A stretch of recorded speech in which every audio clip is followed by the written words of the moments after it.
Hey folks, it's Ken Klippenstein with Breaking Points, the Intercept edition. I want to talk to you today about my new story titled Pentagon Secret Service Trawls Social Media for Mean Tweets About Generals.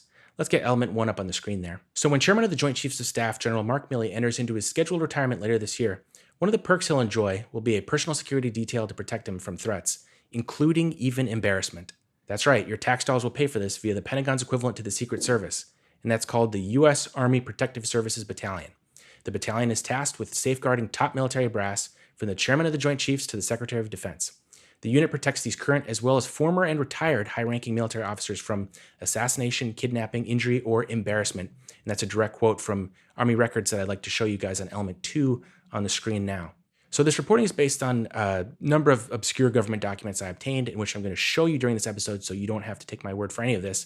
And I don't blame you if you don't, because a lot of it is pretty outrageous.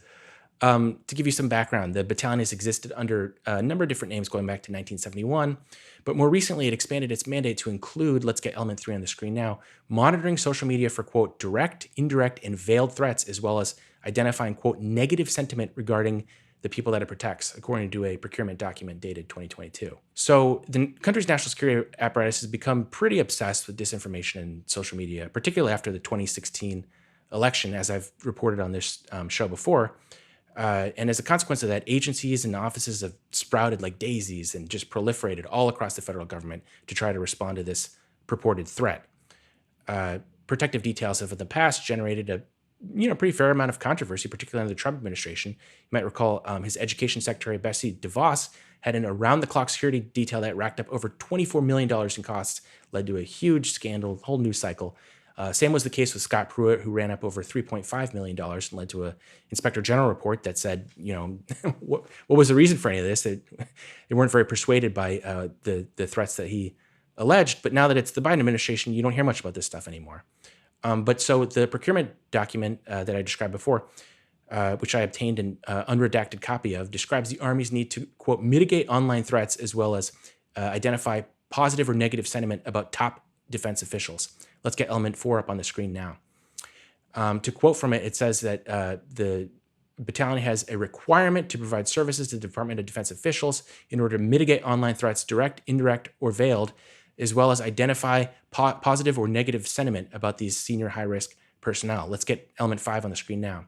So here the document goes on to describe the software it would use to do that, and that is a reliable threat mitigation, social media threat mitigation service, a web-based toolkit with advanced capabilities to collect publicly available information, and also to provide the military with anonymity when it goes about doing that.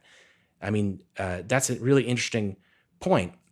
Why do they need the anonymity? They don't say. So long story short, your taxes are paying for the Pentagon to monitor social media and things like negative sentiment and direct, indirect, or veiled threats. What any of that means is your guess as good as mine, because they don't define any of it.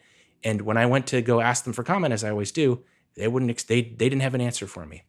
But what we do know is that they're putting money towards trying to meet these threats and protect these generals from whatever or however it is that they define veiled and indirect threats and negative sentiment.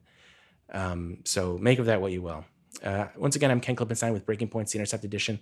Thanks so much for joining me, guys. Hey guys, if you like that video, go to breakingpoints.com, become a premium subscriber, and help us build the best independent media organization on the planet. That's right. We're subscriber funded. We're building something new. We want to replace these failing mainstream media organizations. So again, to subscribe, it's breakingpoints.com.